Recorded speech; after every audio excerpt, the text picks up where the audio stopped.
रमो रमो सिद्ध साहुरम। यह पाठ है परमेष्ठी। आप लोगों ने देखा होगा, हम प्राय कर जिनालय जाते हैं तो जिनालय में अन्य तीर्थ स्थलों में हमको अलग अलग प्रकार की मूर्तियाँ दृष्टिगोचर होती हैं। कुछ मूर्तियाँ केश सहित हैं, कुछ मूर्तियाँ केश रहित हैं, कुछ मूर्तियाँ देखते हैं हाथ पे हाथ रखी हुई मूर्तियाँ बनी हुई हैं, कुछ मूर्तियाँ आशीर्वाद देते हुए हैं, कुछ मूर्तियों के हाथ में शास्त्र है। ये अलग अलग मूर्तियाँ किनकी हैं? तो यह अलग अलग मूर्तियाँ परमेष्ठी की हैं। हमारे जिनालय में जो विराजमान हैं वे परमेष्ठी कहलाते हैं। इस पाठ में हम सीखेंगे कि कितने प्रकार के परमेष्ठी होते हैं, उनके मूल गुण कौन से होते हैं, ऐसे कौन से परमेष्ठी हैं जो आहार ग्रहण करते हैं, ऐसे कौन से परमेष्ठी हैं जो शरीर सहित हैं, और भी कुछ संक्षिप्त विवरण हम यहाँ पर सुनेंगे। सर्वप्रथम परमेष्ठी से प्रारंभ करते हैं। परमेष्ठी किसे कहते हैं? तो संक्षिप्त परिभाषा इसकी जो बनती है, जो परम पद में स्थित हो उन्हें परमेष्ठी कहते हैं। पुनः सुने, जो परम पद में स्थित हो उन्हें परमेष्ठी कहते हैं। परम पद मतलब क्या ग्रहण करना है? जिनका पद सर्वश्रेष्ठ हो या जिनका पद महान हो। परमेष्ठी 5 होते हैं, तो देखें कौन कौन से, मेरे साथ गिने, आप भी गिने। पहले अरिहंत परमेष्ठी, दूसरे सिद्ध परमेष्ठी, तीसरे आचार्य परमेष्ठी, चौथे उपाध्याय परमेष्ठी और 5वें साधु परमेष्ठी होते हैं। इनकी संक्षिप्त परिभाषा हमने परमोकार मंत्र के पाठ में देखा था, उधर पुनः ना जाना पड़े इसलिए पुनः संक्षिप्त में इनकी परिभाषा यहाँ भी समझते हैं। अरहंत परमेष्ठी वे कहलाते हैं जो 18 दोषों से रहित हैं, वीतराग, सर्वज्ञ, हितोपदेशी हो, जिन्होंने 4 घातीय कर्म नष्ट कर अनंत चतुष्टय प्राप्त किए हों। अनंत चतुष्टय अर्थात अनंत दर्शन, अनंत ज्ञान, अनंत वीर्य, अनंत सुख। दूसरे सिद्ध परमेष्ठी होते हैं जिन्होंने 8 कर्मों का नाश कर दिया है, जिनके 8 गुण हैं। कौन से हैं वो हम अभी आगे समझेंगे। जो जन्म मरण से हमेशा के लिए छूट गए हों और जो लोक के अग्रभाग में विराजमान हो, उन्हें सिद्ध परमेष्ठी कहते हैं।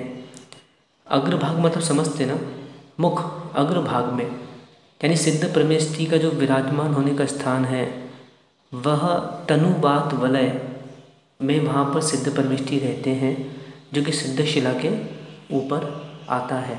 उपाध्याय परमेष्ठी का जो शब्द है वो कह रहा है पाठक, यानी जो तो स्वयं पढ़ते हैं और संध्यस्त अन्य मुनिराजों को भी पढ़ाते हैं और विशेष अन्य साधुओं की अपेक्षा से विशेष ज्ञानवान होते हैं, इसलिए इन्हें उपाध्याय परमेष्ठी कहते हैं।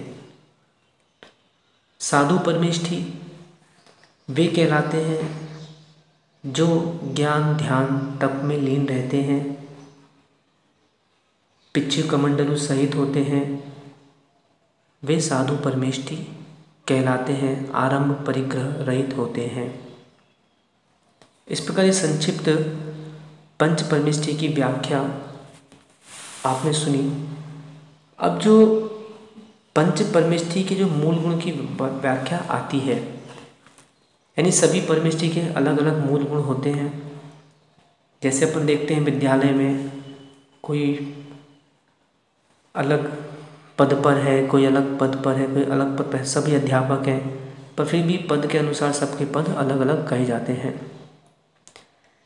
ऐसे अरहंत परमेष्ठी जो हैं उनके 46 मूल गुण होते हैं। उन 46 मूल गुणों में 34 अतिशय, 8 प्रातिहार्य और 4 अनंत चतुष्टय।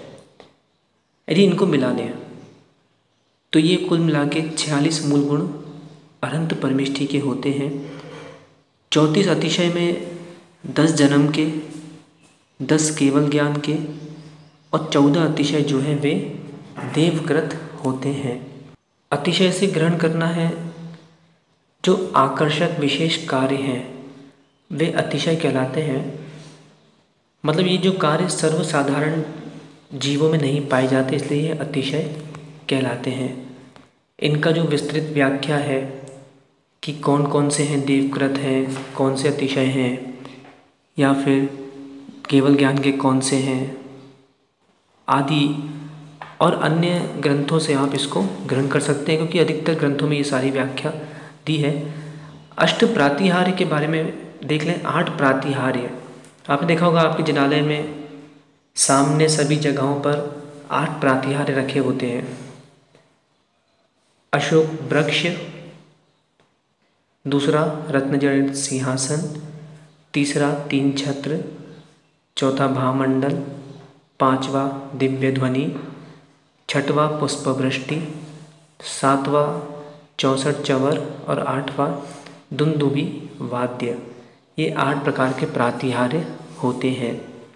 तो ऐसे 46 मूल गुण अनंत परमेष्ठी में पाए जाते हैं, अनंत परमेष्ठी के होते हैं। सिद्ध परमेष्ठी जो है उनके 8 मूल गुण होते हैं।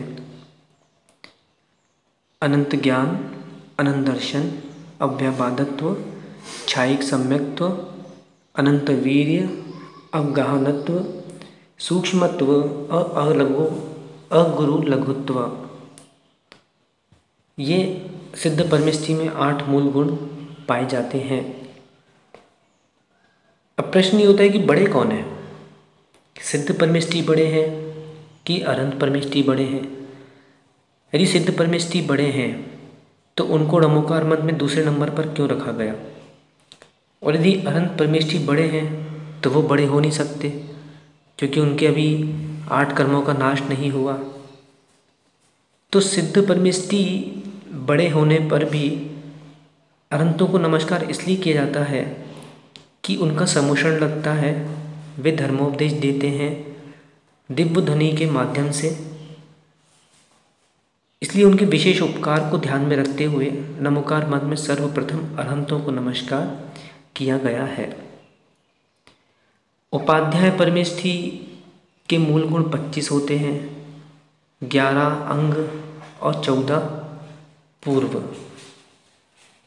साधु परमेष्ठी जो हैं उनके मूल गुण 28 होते हैं, 5 महाव्रत, 5 समिति, 5 इंद्रिय निरोध और 6 आवश्यक। ये मुनिराजों के, साधु परमेष्ठियों के 28 मूल गुण होते हैं। अब यहाँ एक प्रश्न अवश्य है कि मूर्तियाँ कौन से परमेष्ठी की होती हैं? तो यह जान के आपको अच्छा लगेगा कि मूर्तियाँ प्रायः सभी परमेष्ठियों की होती हैं। आप क्षेत्रों में भ्रमण किए होंगे आपने, बहुत सी मूर्तियाँ अपने को जो दिखती हैं, तो पांचों परमेष्ठी की कहीं कहीं एक ही वेदी पे एक साथ पांचों परमेष्ठी की मूर्ति बनाई गई हैं। ऐसे कौन से परमेष्ठी संसार में निवास करते हैं? तो हाँ, अनंत परमेष्ठी, आचार्य परमेष्ठी, उपाध्याय परमेष्ठी और साधु परमेष्ठी, ये 4 परमेष्ठी हैं जो संसार में निवास करते हैं। आहार ग्रहण कौन करता है? तो आहार ग्रहण आचार्य परमेष्ठी करते हैं, उपाध्याय परमेष्ठी करते हैं और साधु परमेष्ठी आहार ग्रहण करते हैं। अनंत परमेष्ठी का जो आहार है तो उनका जो वर्गणाएँ आ रही हैं तो वही उनका आहार होता है।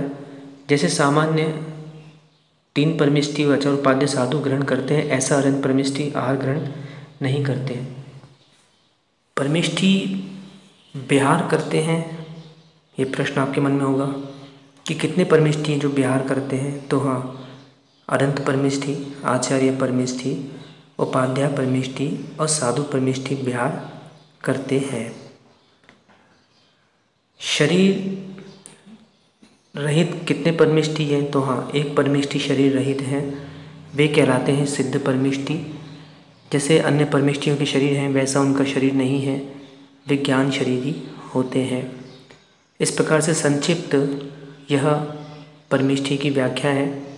हाँ, अंत में इतना समझ लें कि 5 परमेष्ठी को मिलाकर कुल मिलाकर 143 1 4 3 मूल गुण पंच परमेष्ठियों के होते हैं।